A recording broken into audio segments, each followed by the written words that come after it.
Ward number 10માં હર ઘર તિરંગાનો રંગ દેશભક્તિના નારાથી ગુંજી ઉઠ્યો માર્ગ।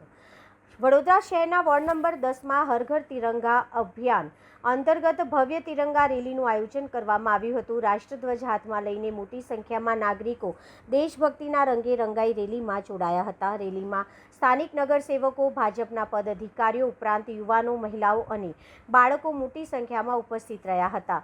સમગ્ર રેલી દરમિયાન ભારત માતા કી જય અને વંદે માતરમના નારાથી સમગ્ર વિસ્તાર ગુંજી ઉઠ્યો હતો। ખાસ કરીને યુવાનો, મહિલાઓ અને બાળકોએ પરંપરાગત વેશભૂષા ધારણ કરીને રેલીમાં ભાગ લીધો હતો અને અનોખી રીતે દેશપ્રેમનો સંદેશ આપ્યો હતો।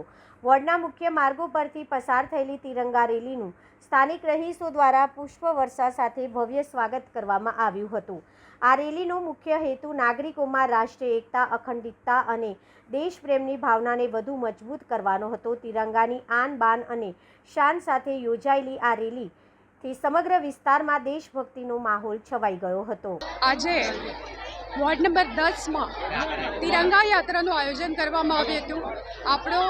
આપણે 79th ઇન્ડિપેન્ડન્સ ડે ઉજવી રહ્યા છે, ત્યારે ભારતીય જનતા પાર્ટી તરફથી હર ઘર તિરંગા અને ઘર ઘર તિરંગા એ યાત્રાનું આયોજન દર વખતે કરવામાં આવે છે।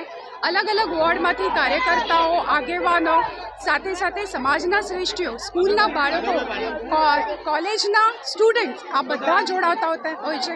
અને ખાસ કરીને તિરંગા યાત્રાનું આ મેસેજ હોય કે આપણે રાષ્ટ્રભક્તિ અને રાષ્ટ્ર માટે શું કરવું જોઈએ એના માટે સંકલ્પ પણ લેવડાવવામાં આવે છે।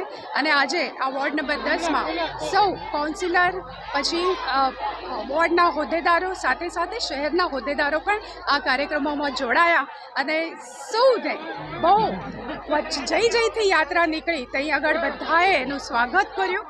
તિરંગા યાત્રા સ્વરાજ્ય માટે છે અને આપણે જે સ્વરાજ્ય માનનીય વડાપ્રધાન નરેન્દ્રભાઈ મોદીજીના નેજા હેઠળ જે આપણે વિકસિત ભારતનું સ્વપ્ન આપણે જોઈ રહ્યા છે અને વિકસિત ભારત થઈ રહ્યો છે, અને આ 79th ઇન્ડિપેન્ડન્સ ડેના દિવસે 15મી તારીખે આપણે જ્યારે ઉજવી રહ્યા છે એના આગોતરી એના માટે તિરંગા યાત્રાનું આયોજન કરવામાં આવે છે। ઉત્સવ તરીકે આપણે ઉજવતા હોઈએ, એ આપણે પ્રજાસૌનો એક ઉત્સવ છે અને આ ઉત્સવ જેવી રીતે આપણે અલગ અલગ ઉત્સવો ઉજવતા હોઈએ એવી રીતે આ પ્રજાતંત્રનું આ ઉત્સવ છે। એટલે ઇન્ડિપેન્ડન્સ ડે આપણે ઉજવતા હોઈએ છીએ। 79 વર્ષ થઈ ગયા આપણે આ સ્વતંત્રતા મળીને, એટલે એનામાં ઘણી પ્રગતિ ભારતે કરી છે।